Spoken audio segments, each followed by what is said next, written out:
Siap-siap, 1, 2, 3. Salam Satarma. Kembali lagi di channel kita Walet Putih Jogja Istimewa. Oke, kita kemarin kan sudah ada program terbaru sih dibilang, yang dimana itu program ngobrol-ngobrol sih, ngobrol-ngobrol pesilat. Nah, kenapa disebut ngobrol-ngobrol pesilat? Jadi kita akan konsepnya itu nanti kita buat semuanya. Jadi bukan cuman bukan pelatih, bukan cuman siswa, bukan cuman yang berpas, tapi semua kegiatan tentang kesilatan, khususnya yang di Walet Putih. Nah, kali ini mungkin kamu melihat, kok rame-rame ya kan? Nah, rame-rame ini kita bukan mau ngobrolin tentang program kita terbaru sih, tapi ini cuman seresehan kita sih, ngobrol-ngobrol ngalor ngidul lah kalau dibilang ya. Berhubung keluar nggak bisa ya maklum lah. Ada apa? Copit apa? Copit 19. Nah, itu jadi kita inilah, kita konsep lagi, flashback dari yang lama-lama terus ke depan gimana program-program kita selanjutnya. Jadi ngalor ngidul lah, bisa dibilang gitu ya. Iya. Kalau kata orang Jawa ngalor ngidul ya. Artinya Ya ngobrol kesana kesini. Iya. Padahal kita ngobrolnya di sini aja, kita kesana enggak. Tapi obrolannya bang. Yang kita bahas ini kan istilahnya nggak terkonsep bang. Jadi kesana kemari ngobrolan kita, makanya dibilang ngalor ngidul. Maklum ya, kalau kidul itu aku tahu, Nyirara Kidul, alun-alun kidul ada. Nah, kali ini kita akan berbincang pada teman-teman saya sih, semuanya yang di Kabupaten Sleman. Kegiatan apa sih yang dampak positifnya itu nampak banget gitu lah. Nah, kira-kira apa ayo? Biar nanti untuk kedepannya kita ulang lagi, kita ulas, kita perbaikin, makin kita matangkan. Seperti itu. Ayo, jangan krik-krik. Se. Kegiatan, sebenarnya semua kegiatan kita dampaknya positif sih bang. Iya sih. Iya, gitu. Cuman kalau yang lebih positif ya dibilang semuanya tetap positif juga. Gitu ya. Enggaknya gitu kan. Setiap kegiatan pasti punya apa ya bang? Tujuannya. Ya, positif semua lah jadinya ya. Iya, Kalau aku sendiri sih memang semua positif. Tapi ada satu kegiatan itu memang harus kita jalankan sih. Kita evaluasi makin matang lagi. Seperti yang dari dikasih ide Bang Wawan itu melalui Sabta Dharma, yang sebelumnya Bang Andi MS datang kemari ke Jogja pas UKT kapan? UKT 2019 ya. 2019. Nah, Bang Andi itu bilang udah melaksanakan kemarin kan? Kita juga diajarin seperti ini. Nah, kita juga memang sebenarnya itu harus lagi. Itu tanggapan positif dari orang tua banyak sih, kayak aku sendiri dari gelanggang itu banyak orang tua yang ada yang dramatis lah, nangis. Terima kasih sudah mengajarkan anak-anak kita. Ya itulah Sabta Dharma kedua itu. Iya. Tidak dibenarkan melawan kedua orang tua. Nah, kalau bisa sih kedepannya kita kembangkan lagi gitu loh. Kira-kira gimana kalau yang lain? Apa istilahnya tanggapan positif dari situ kegiatan itu? Kalau memang di selama kegiatan kita memang paling positif sih bang. Apalagi di situ memang banyak orang tua siswa yang melihat gitu. Iya. Pada saat ujian itu orang tua siswa juga melihat bagaimana tentang kita menguji anaknya dan bagaimana tata cara kita mengajarkan mereka tentang pengenalan Sabta Dharma tersebut. Walaupun itu dasar loh bang, dasar sebenarnya Sabta Dharma kan. Iya sih. Nah, cuman kalau nggak kita kaji lebih dalam lagi, nggak bakalan tahu. Cuman orang cuma hanya bilang Sabta Dharma, ketuhanan yang Maha Esa, cuman gitu bang. Ya kan, tidak dengarkan dengan kedua orang tua. Cuman kalau kita tidak terapkan ke siswa, apa mereka tahu kan? Enggak bang. Nah itu sebenarnya positif sih bang, dasar-dasar itu positif semua sih.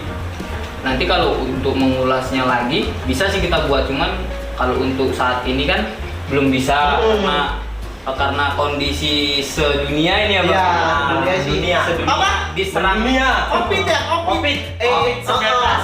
Corona. Indonesia Covid ya kan, dunia lah. Kalau di Jawa ada di sarunya itu, nggak boleh disebut, jangan. Itu nggak boleh.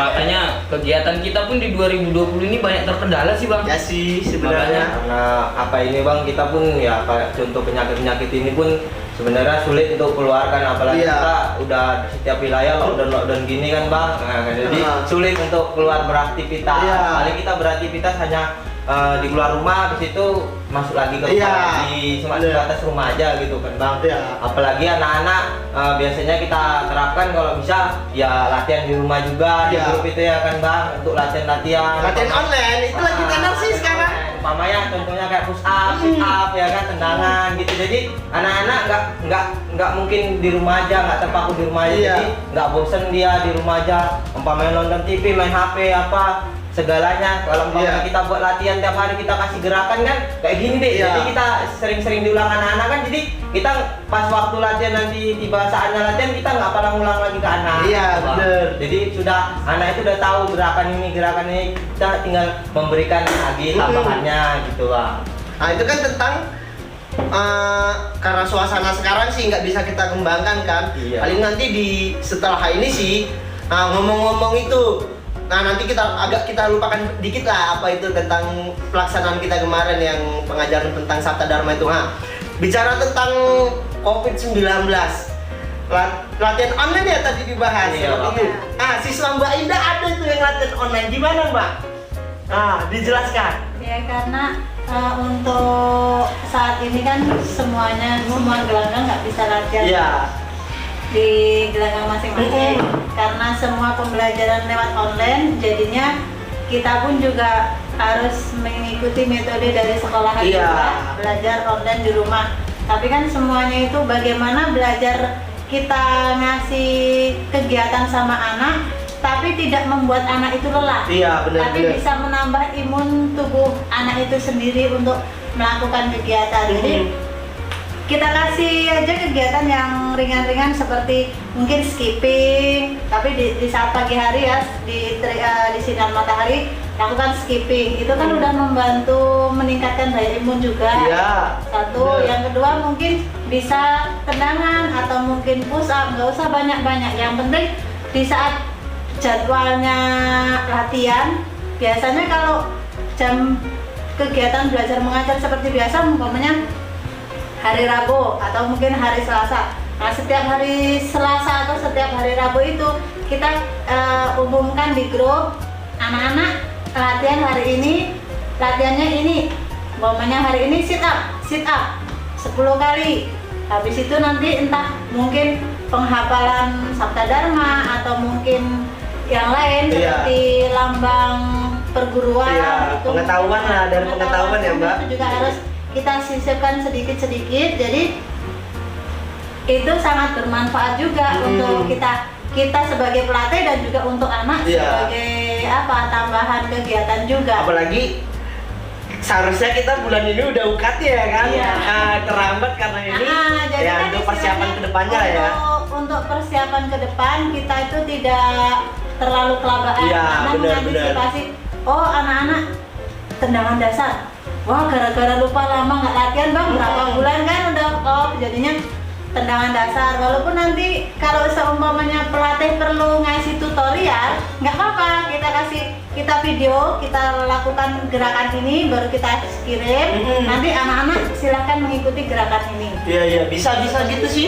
Malah bagus gitu. Udah gitu pun orang tua pun bang, kalau kayak gitu lebih mendukung lagi bang. Karena kan kita mengasih pengetahuan anak-anak. Jadi anak-anak itu kan nggak condongnya umpamanya main HP aja. Jadi kita kasih itu kan, jadi lebih anak-anak lebih leluasa lagi pikirannya bang. Nggak hanya di situ aja. Jadi nggak fokus ke COVID, jadi fokus ke latihan jadinya kan. Jadi semangat untuk COVID-19 ini terlupakan jadinya kan.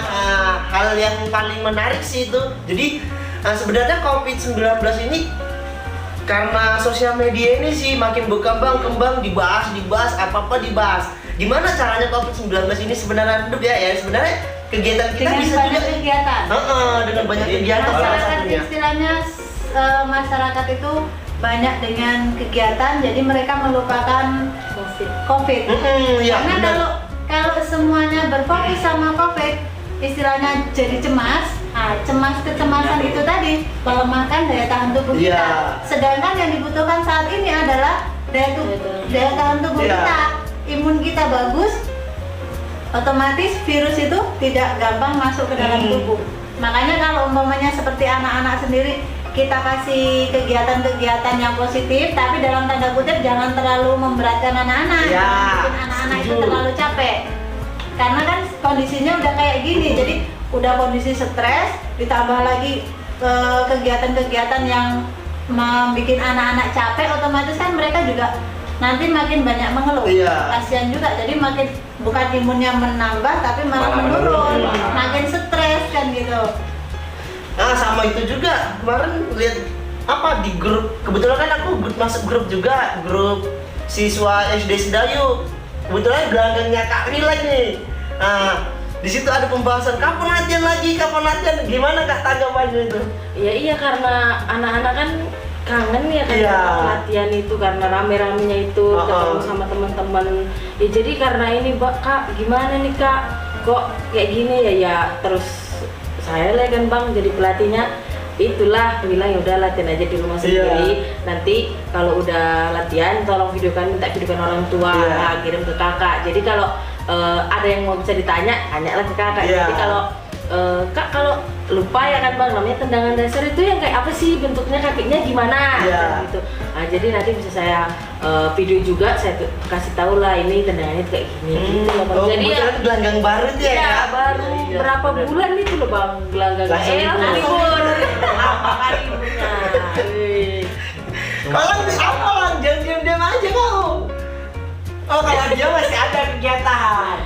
Sekolah. Kalau Bang Galang kan istilahnya dia pelatih termuda di sini. Termuda memang. Ada sedikit dispensasi lah. Kalau dalam umum itu anak bawang. Kalau ini pelatih bawang. Tapi enggak, kegiatan dia sering ngeser sih ke saya pribadi ya. Ngeser kegiatan dia tiap malam latihan. Semangat juga sih. Bagus. Istilahnya positif sih kegiatan kayak gitu. Cuman ya itu, ya harapan kita ke depan sih ya kegiatan-kegiatan kita itu apapun itu bentuknya, apapun apa jenisnya, kita dokumentasi. Jadi biar ada perbandingan kita untuk mengevaluasi ke depannya kan. Aku buat kegiatan ini aku kurangnya ini gitu loh. Nah, itu kan tentang COVID ini, tentang apa ini. Udahlah kita laluin aja itu. Kita lanjut lagi. Kira-kira untuk kedepannya apa yang perlu kita ulang lagi? Otomatis tentang adab kan ada. Kita ulang selanjutnya kira-kira. Selanjutnya yang gimana ini bang maksudnya? Ya istilahnya. Contoh kemarin kita pernah penggalangan dana untuk Palu ya. Palu itu kita kerjasama bareng Ikatan Mahasiswa Istikas Aktif itu bukan Mbak? Itu ada yang kerjasama dari itu himpunan mahasiswa Sumatera Utara. Sumatera. Kebetulan kan mereka itu Sumatera Utara. Iya, Sumatera Utara, benar-benar. Ada kenalan juga sih di situ. Ada mahasiswa kenalan kan.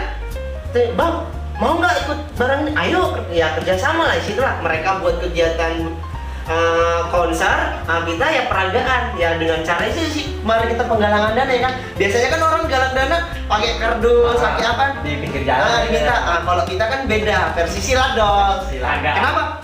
Ya kita punya keahlian ya kita tunjukkan keahlian. Jadi nggak cuma-cuma kan mereka punya tontonan jadi dikasih gitu loh. Nah kira-kira apa yang perlu direhab dari situ? Dievaluasi. Sip. Ayo. Bang Galang kemana nih Bang Galang? Kemarin program dia juga kan? Iya, ada. Setiap bulan ya? Iya, tiap bulan. Ayo. Ini program Bang Galang ini setiap bulan. Katanya. Gimana Bang? Apa yang mau di Apa yang mau diapain nih bang? Tolong nggak Bang unek-uneknya dikeluarkan? Bingung. Sama Bang. Rasa bingung. Ya. Ada Bang Duduk. Kalau menurut saya bang, kalau umpamanya untuk penggalang dana itu kan setiap kita ada bencana gitu ya kan bang. Umpamanya kenapa kalau nggak kita umpamanya kita penggalang dana untuk anak-anak yatim gitu bang? Ya, bisa. Timpakan ke anak-anak yatim. Umpamanya kita tanya sebulan sekali, tanya 2 bulan kali kita peragaan. Gitu. Iya, peragaan. Tapi uangnya itu kita kumpulkan untuk kita apa kan? Sedekahkan ke anak Panti asuhan lah yang Yang jelas. udah Jadi apa sama Orokan Gilir. Orokan Gilir ada ya. Ya, kan? Jadi kita buat peragaan gitu ada gunanya gitu bang. Nah, tujuan kita ke situ kan bang jelasnya umpamanya Bener. memberikan infak gitu umpamanya sedekah kepada anak-anak. Jadi peragaan lah ya kan. Karena kan keahlian kita kan peragaan, apa bela diri, pengobatan, senam. Ya udah itu aja kita kembangkan. Buat apa yang lain ya kan? Tuh sih.